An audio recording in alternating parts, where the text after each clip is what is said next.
सोना की बहार सरू रे त्यार मुलुक साजण रोली डाली डाली प्यारी पपीहा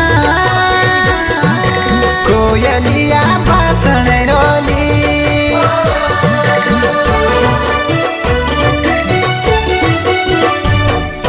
सोना की बहार सरू रे त्यार मुलुक साजण रोली डाली डाली प्यारी पपीहा